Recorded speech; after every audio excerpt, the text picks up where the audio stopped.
আওয়ামী আমলের নির্বাচন আমরা চাই না। আগামী সংসদে কে ক্ষমতায় আসবে সেটা আমাদের জানা নেই।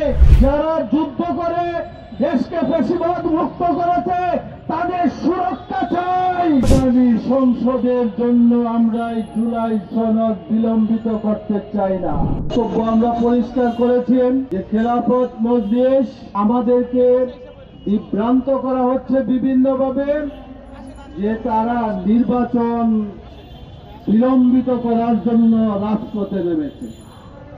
আমরা বলি আমরা ঘোষিত ফেব্রুয়ারিতে নির্বাচন চাই এবং নিম্ন কক্ষে আমরা পিআর চাই না।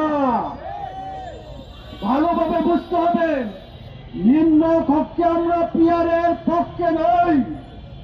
সুতরাং যারা বলে নির্বাচন বিলম্বিত করার জন্য ভারতীয় শক্তি মাঠে নেমেছে, আমরা বলতে চাই তোমরা আওয়ামী দুঃশাসনের পরে পরিত্যক্ত ভারতকে নিজেদের কবজায় নিয়ে তাদের প্রেসক্রিপশনে নির্বাচন করার জন্য দৌড়াচ্ছ। আমরা জনগণের কথা বলি, জুলাই গণঅভ্যুত্থানের শহীদদের প্রতি এবং জুলাই যোদ্ধাদেরকে আইনি স্বীকৃতি দেয় জুলাই সনদ অবিলম্বে স্বাক্ষর করতে হবে এবং কার্যকর করতে হবে। আগামী সংসদের জন্য আমরা জুলাই সনদ বিলম্বিত করতে চাই না। আগামী সংসদে কে ক্ষমতায় আসবে সেটা আমাদের জানা নেই। যারা যুদ্ধ করে দেশকে ফ্যাসিবাদ মুক্ত করেছে তাদের সুরক্ষা চাই, তাদের শহীদদের মর্যাদা দিতে চাই।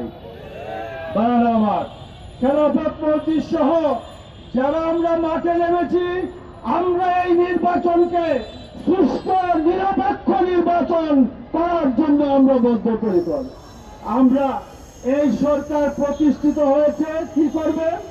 সংস্কার, তারপরে বিচার, নির্বাচন।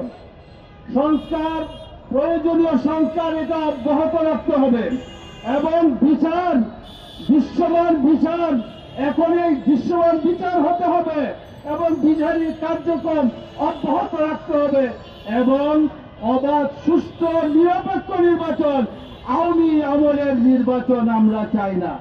এখন যারা মনে করছেন সকল প্রশাসন আপনাদের মুষ্টির ভিতরে চলে আসছে আর তাদেরকে দিয়ে নিজেদের মতো করে গতবারের মতো 24-এর মতো নির্বাচন, 18-র মতো নির্বাচন, 14-র মতো নির্বাচন করে ক্ষমতায় আসতে চান, জনগণ সেই প্রত্যাশা পূরণ হতে দেবে না।